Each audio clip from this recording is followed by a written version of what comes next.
Thanks for joining us on this Thursday morning. If you're a regular viewer of BNN Bloomberg, you've probably heard us over the last year talking about the steady increase in the U.S. dollar. Not only does that make your trips to the United States more expensive, it has made business more expensive for a lot of big global companies, including Apple, which is our top story this morning. For a little bit more on what's been going on with the U.S. dollar, here's a look at one of the charts that tracks its performance against some other currencies over the last 12 months. Let's talk to Adam Button. He's the chief currency analyst at ForexLive with his perspective. Adam, thanks for joining us. Happy New Year. Maybe you can shed a little light on what exactly the message from Apple was.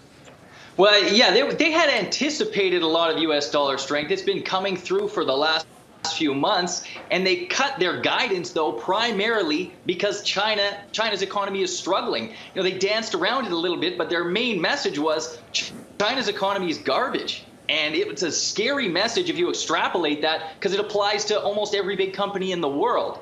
And that's going to contribute to more U.S.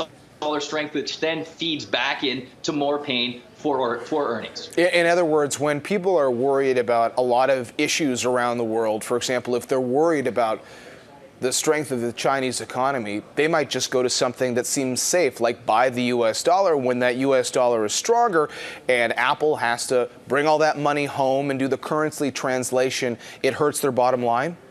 Exactly. So, and you have investors, you have so many people moving into U.S. dollars right now. There's this great uncertainty. Is this a U.S. slowdown? Is it a China slowdown? Is this a global slowdown? And as you wait for the economic data to come in, you say, you know what, let's park our money back in U.S. dollars. They're super liquid, super easy to move around, get out of emerging markets, take down risk, and we're going to leave it in U.S. dollars. Eventually, we're going to find out who the winners and losers are, but right now it's extremely unclear. Apple's one of the more influential companies in the world, and since they're in so many markets, they're pretty experienced with dealing with all this currency stuff.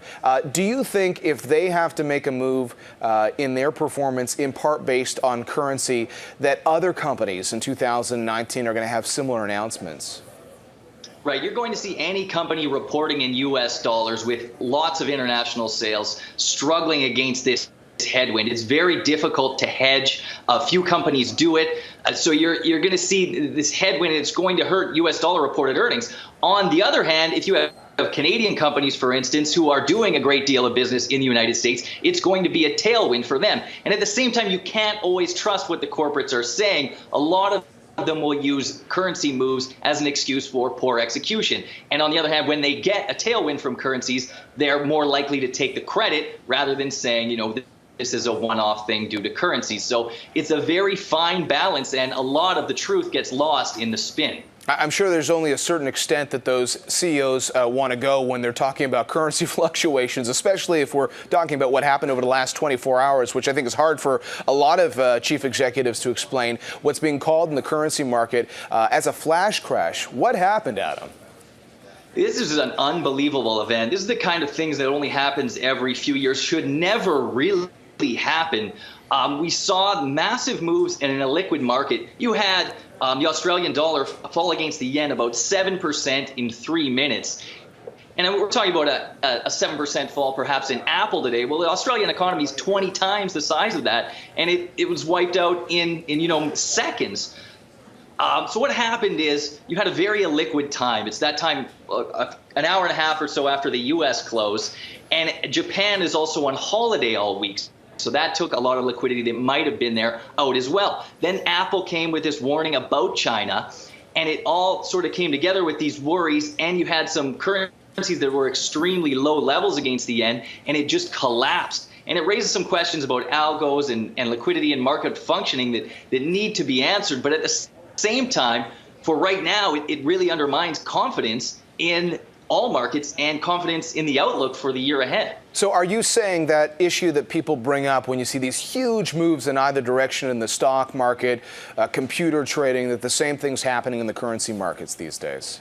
Right, and it's even scarier. You know, people might not realize how much bigger the currency market is than the stock market. I mean, it's a gigantic order of magnitude. It's extremely liquid at most times, and for this to happen, it's very troubling. I mean, last year we had a flash crash in the VIX ETFs, and I think there's a growing risk that something like this happens in something that is going to directly damage the economy, or something that can't recover, like an ETF, and then you have it sort of spiraling out of control. And again, I think you have to be very careful with some of these moves after hours. Adam, before you go, I started this segment by saying that strength we saw in the U.S. dollar over the last 12 months, in some cases, came at the expense of Canadian travelers, anyone who's going south of the border, paying more. And we have seen that steady weakness for the loonie, which now is around 73 cents against the U.S. dollar, but was north of 80 cents.